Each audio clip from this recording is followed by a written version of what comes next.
Welcome back to Beyond the Bottom Line. I'm your host, Bert Miller, and I have one of the icons in the lifestyle hotel and resort space.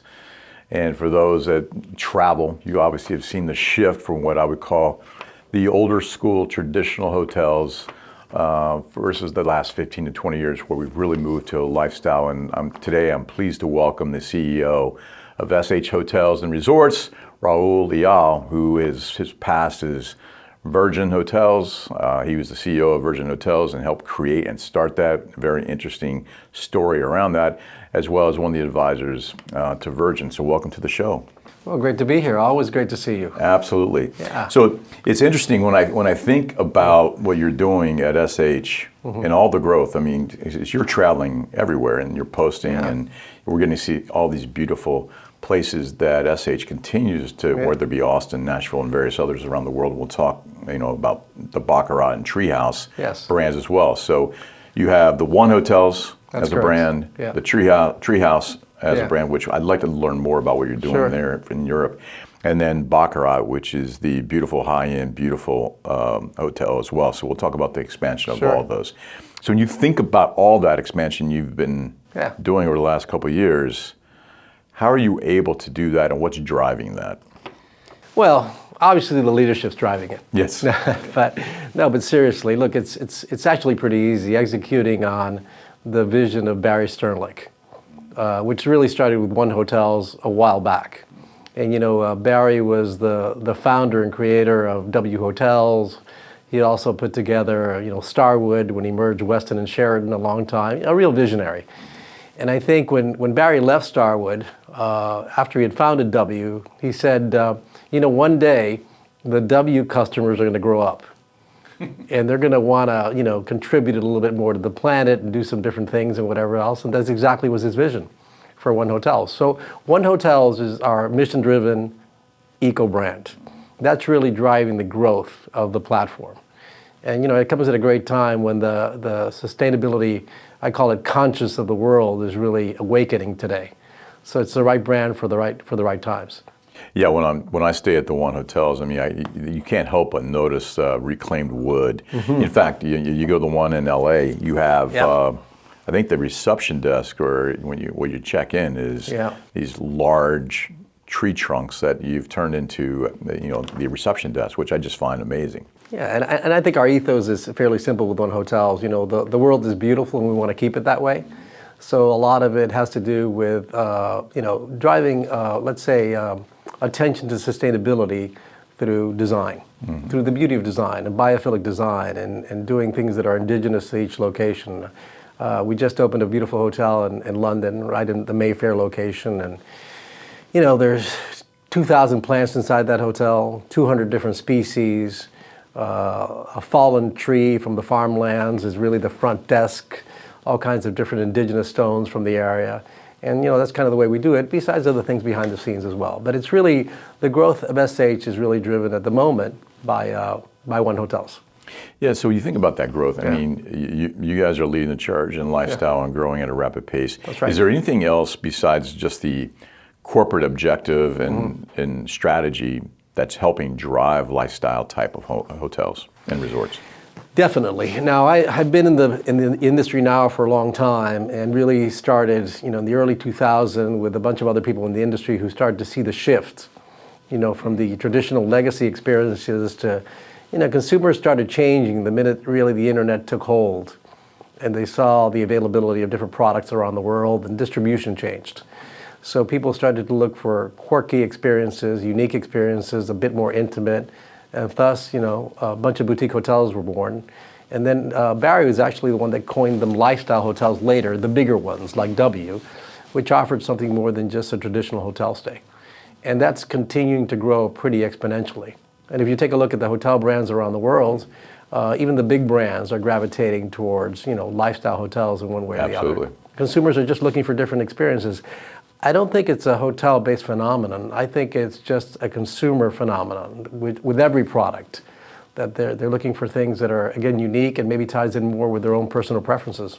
Well, I see people enjoying or wanting to enjoy the lifestyle and the experience versus just laying their head, a place to lay their head at night. That's right. And so they want to feel like they're part of being home, so to speak, when they walk into a lifestyle brand. That's exactly right. And I think it's about choices for the consumer today. So One Hotels is a great example. When you go to a One Hotel, 98%, or is it 98% or 91% of our consumers actually say that they're actually staying there for the mission and the mission-driven piece of it. But, One Hotels is really about choices. You can do many things. You can, absorb all the beautiful design, but, there's lots of great, food and beverage involved, local culinarians, great health and wellness programs. So it's really about a consumer just saying, what do I want to do today? And they're programmed pretty heavily, which means that there's active, classes, entertainment ongoing. So it's just a matter of the consumer saying, here's what I'd like to do today. Right. So let's our listeners, let's talk about the brand. So Sure. The One Hotels, how many units, hotels do you have under the One brand? There's currently 11, but around the world there's about 20 underway. Wow. All over the place, anywhere from Asia all the way to Dubai, some that have not been announced, and also some in South America as well, which will be announced next year. So over the next 2 to 3 years, you're looking at 30 plus One Hotels. By the time they all open, by 27, 28, there'll be 30 plus of those hotels, and I think it'll be more than that because obviously the more that we add, the more distribution, the more awareness of the brand, and the mission is powerful. It resonates with our consumers and also our teammates, which we can speak about later as well. Right, that's incredible. So now let's talk about the Treehouse. Yeah. I know it's been quiet, it's been in Europe, and you kind of have to know it, Right. but I think you're going to try to bring that out of the shadows. Yeah, it's about to grow exponentially. I mean, we have 2 or 3 openings coming up, next year, and then a few more in the pipeline as well. But Treehouse is probably the, shall we say, more playful, cheekier, nostalgic part of the One Hotels brand. It's probably a little bit younger demographic, a little bit more music and entertainment driven, but certainly along the same ethos of sustainability. Right, and are those primarily in Europe then? No, they'll be here in the U.S. as well. Okay. Yeah, we're underway here in Sunnyvale actually, and in Miami. With a few more announcements coming. Yeah. Of course, why not Miami? Beautiful one in Miami coming, yeah. So let's talk about Baccarat. Yeah. One of my favorites. Definitely. One of my personal favorites, I should say. Yeah, mine too. Yeah. So talk a little bit about Baccarat. Obviously, the one in New York off Right. 53rd Street, right there in Midtown. But you guys are expanding that brand as well. Yeah, and that's our ultra luxury brand, Baccarat. And again, we're gonna save that one for special marquee destinations all over the world, and places we're underway already like Dubai and Rome, Miami, Florence. We're looking at the Maldives right now, and a bunch of other destinations around the world. Unique destinations like that for that ultra luxury customer that really wants to just experience something really over the top. And it won't be, and Baccarat will be what's been a traditional luxury brand. I think it'll also be curated with really interesting experiences across the board.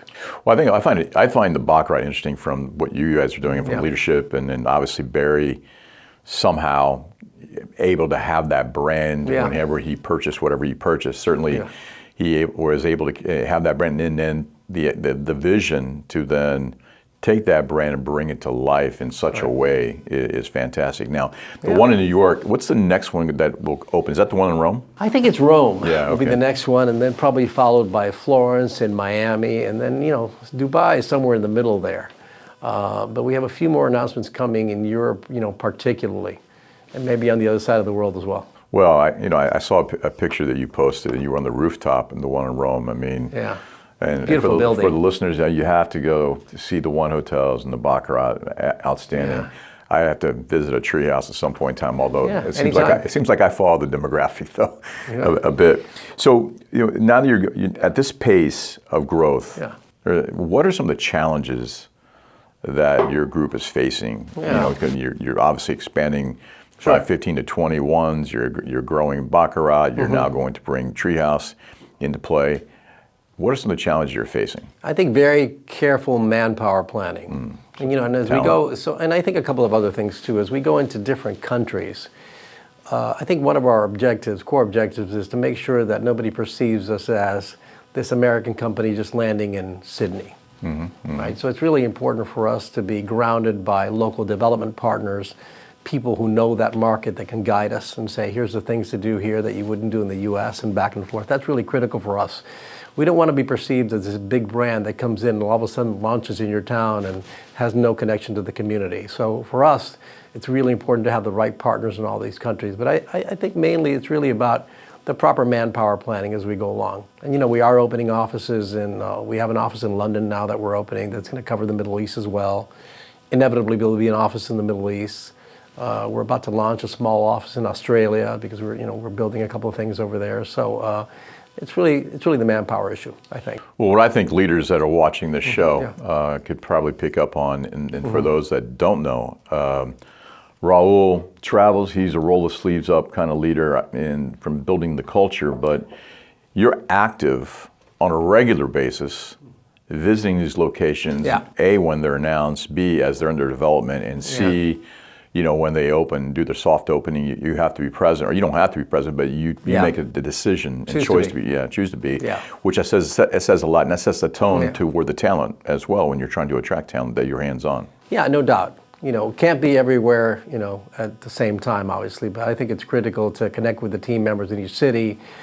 I think mostly the team members and our development partners want to make sure that, the mission, is intact and that we're driving it from the top. But my favorite part of the job is just going to the hotels and meeting the team members and connecting with them. And you have so many flying miles. I mean, that's pretty amazing. I think I know the pilot on every American plane in the world, I think, at this point. Sell for 70 cents on the dollar. I mean, that's another revenue stream for you, Raul. I may. So one of the other things, before we talk about talent and culture, this is something that's very interesting to me. It's come up with my discussions with Coca-Cola and others that I've had on the show. Generative AI, how are you using generative AI within your organization from a consumer experience, if you are at all? Yeah, I think we're taking a very pragmatic view of it. We're looking and seeing where is it going to fit for us. Here's what I think. There'll be opportunities for AI for us in specifically jobs related to the industry that, it's hard to hire for today. And even some of the behind the scenes tech like, even accounting and revenue management and things like that, I think it'll be incredibly valuable. Where we're using it mostly, or we're thinking of using it mostly, is mainly on the marketing front and making sure that we're still connecting with our customers in a way that's really human and not creepy, but understanding their preferences, right? So I think to that effect, because we're still a small company and growing, what we're doing is we're going to partner with the best in class. Like we've just done a long-term agreement with Salesforce for our CRM and connecting all the dots. Typically inside the hotel business, a lot of the systems are fragmented. And we wanted to have something just under one umbrella that we're able to maybe connect the dots a little bit better than most and make sure our marketing is really, really focused. But that's where I think, for us, the slicing and dicing of the data is going to be critical to our success to continue that connection with our customers, but in a way, again, that's not too repetitive, intrusive, right? I say creepy. I said, we don't want to know all your preferences, but it would be great to understand really what you really want so we can deliver on those. Yeah, I mean, those type of insights that are personal, but yet what I would call preemptive, where people feel like they're treated special because you know what they prefer. I think that's a great experience for the consumer. It is, and I think, look, luxury has changed quite a bit since COVID. So the luxury consumer absolutely is willing to pay for it today. But there still has to be value. They're willing to pay more today for the experience, but there has to be value. You just can't, get a suite anymore and there's nothing additive to that suite or to that experience, right? So as long as consumers are willing to pay for it, we just need to find a way to really execute, and I think that's where AI will come in. Right. So back to talent and growth. When I think about, and again, as you mentioned, you're still a small company, but I think you guys are really emerging quite well, and obviously your rate is pretty assertive and aggressive. Right. As you're doing that, and you talked about your ethos already a couple of times, but that's really important to the heart and core of what you guys are doing.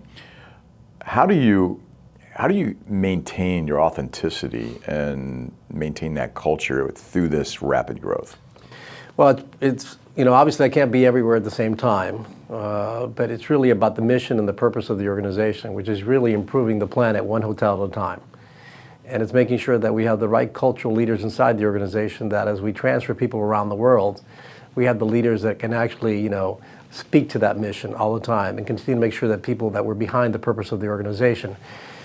If you take a look in history, the companies that have really succeeded are the ones that have had a certain purpose over time, and regardless of what CEO comes and goes, they've stuck to that purpose. Right. And that's what makes them successful, like companies that have been around for 100 years. That's what makes those companies successful. So we're following that. In other words, our purpose is everything, and the compass for us is do all the good you can for our teammates, and that resonates with everyone. But it really, at the end of the day, anybody can build a hotel, but is there any love in it? Is there any culture? The culture is the number one thing for us in either repetitive training that we do, consistent training. We also have a point of view on employees today. We're saying, you know what? We want to help you be better than just for this. We want to help you be better for your life. So hopefully if you stay with us for a few years, you have learned a lot. Maybe those skills you can take somewhere else. Maybe the hotel business isn't for you.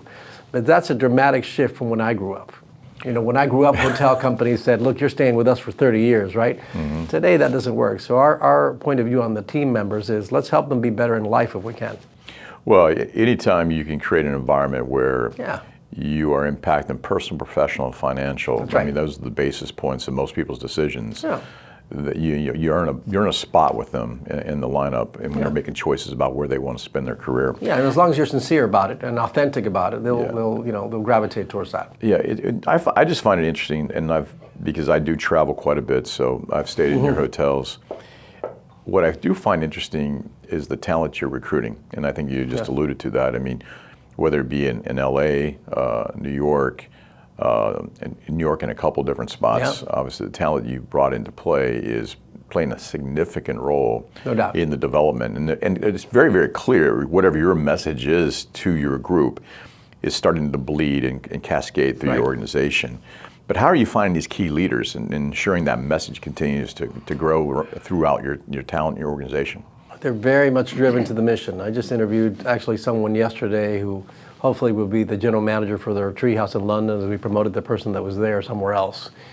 And he was very clear about it, that the reason he wants to join the company is because he sees that we're actually doing what we say we're going to do.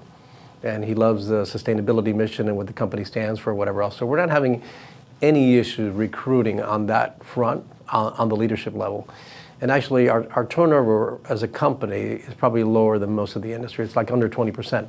And the industry is north of 50. Right. But I think a lot of it does have to do with the mission, based organization, which is, Barry started it.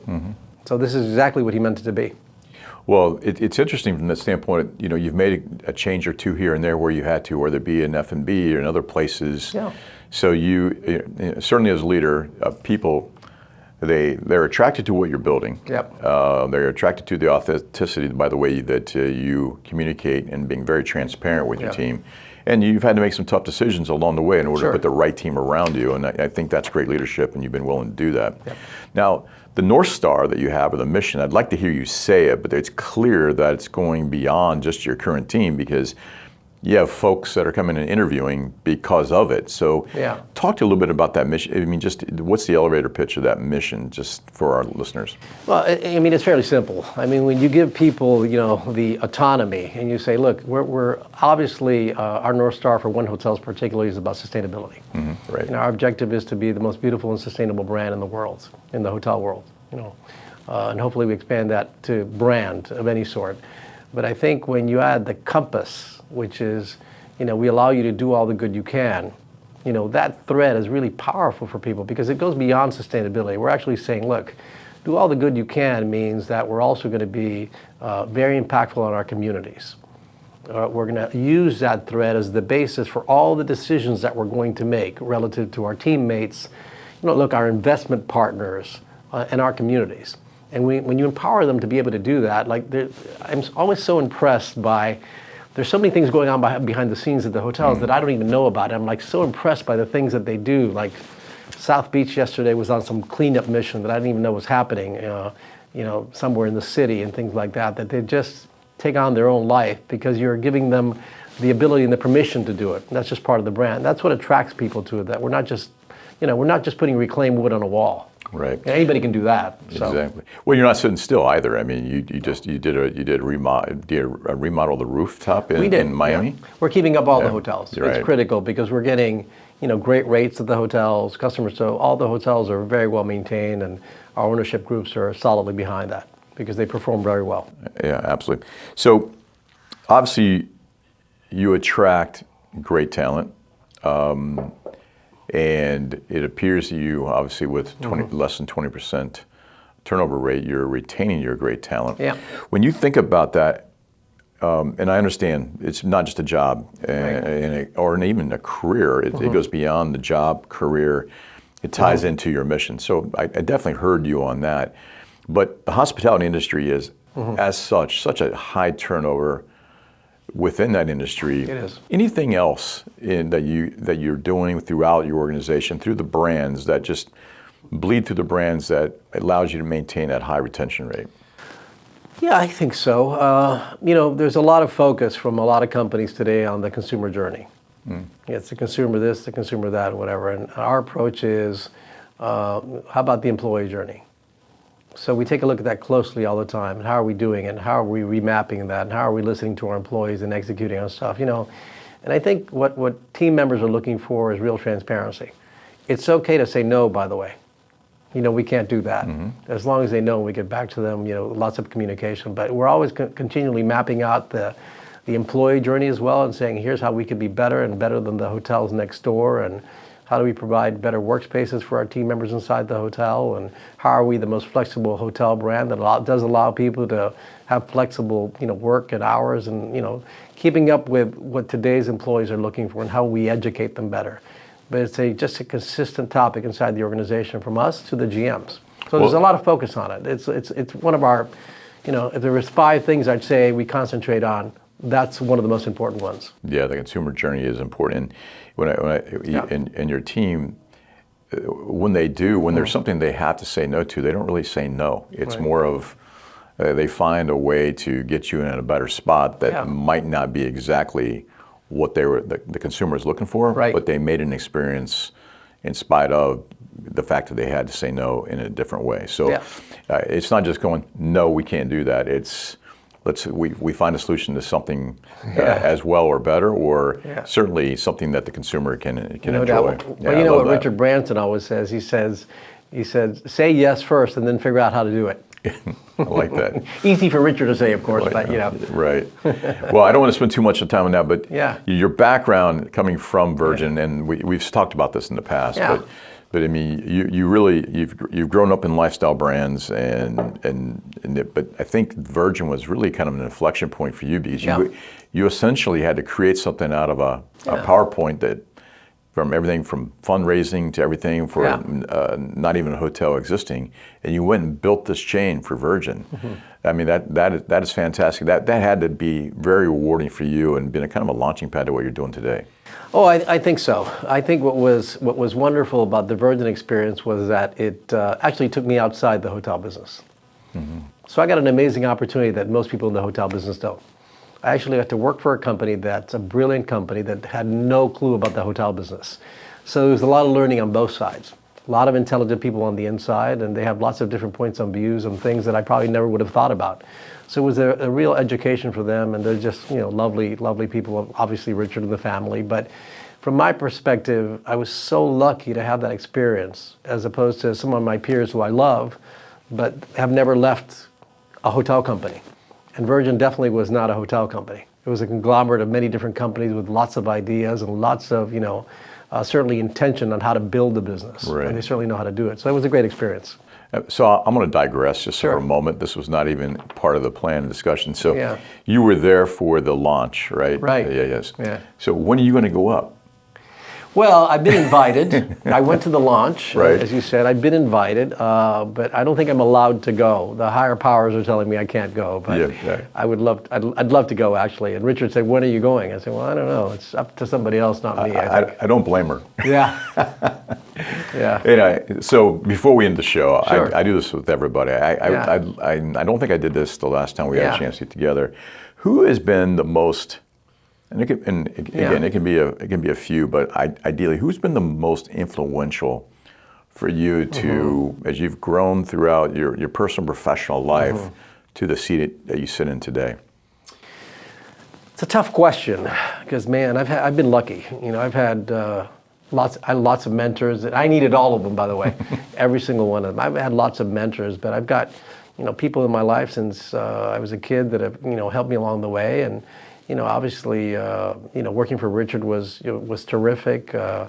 My ex-business partner, Richard Millard, we were together for 13 years. He was a big influence on my life. And certainly now Barry, who is one of the smartest people I've ever met. And speaking to Barry for 20 minutes, you get an economic lesson on the entire world in 10 minutes. So I've been really, really lucky. But beyond the obvious, I had great parents, great family, and wonderful wonderful life. And when I was a kid, I thought we were rich.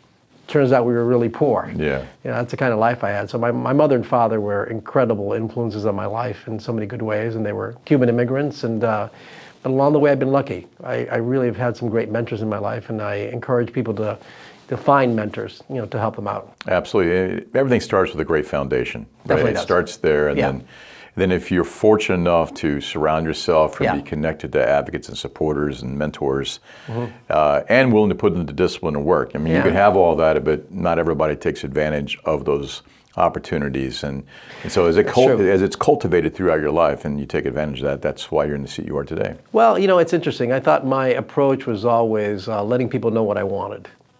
I always let people know what my objectives were. And that's always my advice for young people today. I said, put it out there. You'd be surprised how many people are willing to help you if you let them know really what your goals are, right? So and that worked for me.